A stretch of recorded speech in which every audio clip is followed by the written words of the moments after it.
Assalamualaikum warahmatullahi wabarakatuh. Perkenalkan, nama saya Nanda Naufal Muafi Aziz dari kelas 4 CAM dengan NIM 2465 12002. Di sini saya akan menjelaskan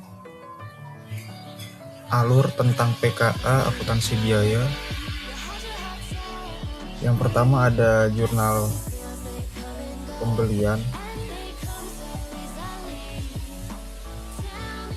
Jadi pertama kita mulai dari data dasar dulu, yaitu data transaksi, teman-teman. Di dalam set ini transaksi dibagi jadi beberapa bagian penting, yaitu pembelian, penjualan, penerimaan kas, dan pengeluaran kas. Kita bahas satu-satu. Yang pertama ada pembelian. Di sini dicatat semua barang yang dibeli perusahaan, bisa pembelian tunai, bisa juga kredit. Data ini penting banget karena nanti bakal berhubungan sama stok barang dan juga perhitungan biaya. Selanjutnya ada penjualan.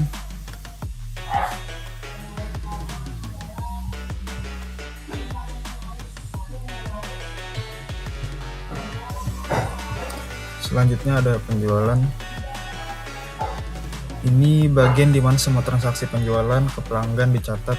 Dari sini kita bisa tahu berapa banyak barang yang terjual dan berapa pendapatan yang dihasilkan. Ini semua nominal ini kita dapat dari buku transaksi, teman-teman. Lanjut ke penerimaan kas.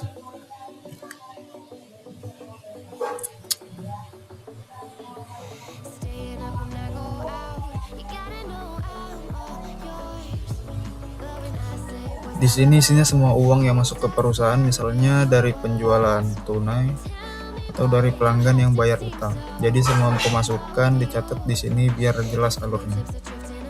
Kebalikannya ada pengeluaran kas.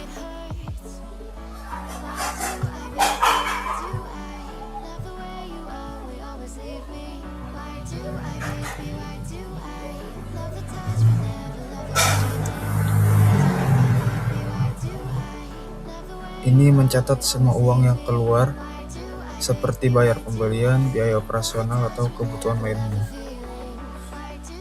Jadi semua arus kas masuk dan keluar itu benar-benar dipantau, teman-teman.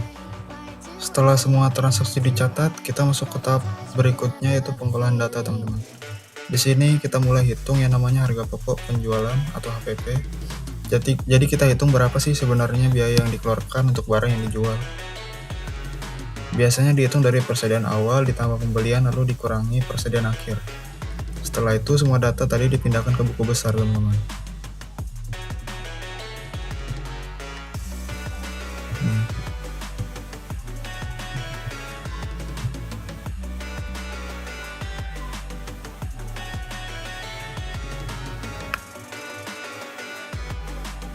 Di sini setiap akunnya punya tempat masing-masing seperti kas, persediaan, penjualan, kas kecil, saham, obligasi, sertifikat saham, dan lain-lain, teman-teman.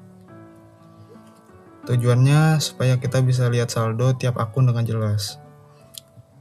Berikutnya kita bikin neraca lajur, neraca saldo.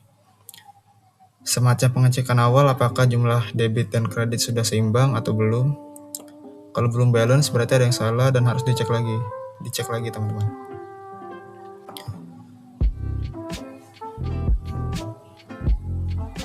Setelah itu lanjut ke neraca lajur.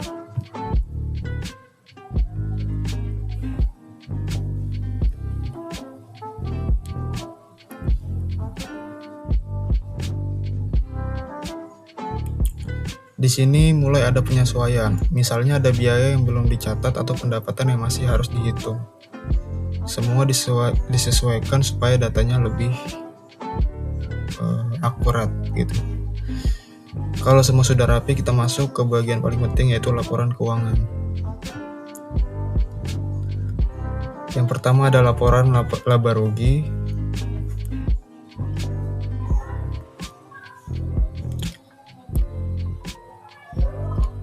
Dari sini kita tahu apakah perusahaan itu untung atau rugi. Caranya dengan membandingkan total pendapatan dengan total beban. Lalu ada neraca atau laporan posisi keuangan, teman-teman.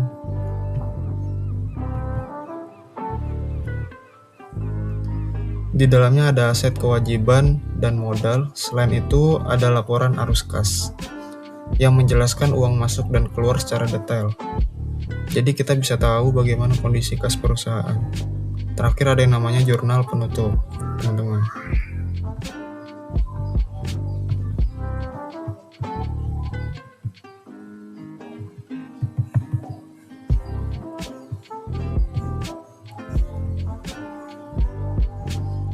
Digunakan untuk menutup akun-akun sementara seperti pendapatan dan beban supaya di periode berikutnya bisa mulai dari nol lagi, teman-teman.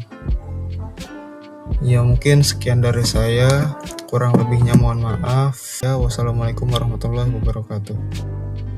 Everybody knows that I'm breaking down. Everybody knows I ain't faking now.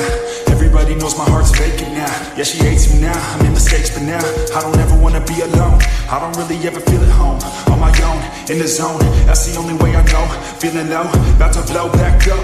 Here I never let the doubt creep in. Gotta pop a couple more aspirin. I don't think I'll ever let you in. Easier to break it off best friends. I don't really understand myself. I don't really understand, need help. I don't wanna be left on the shelf.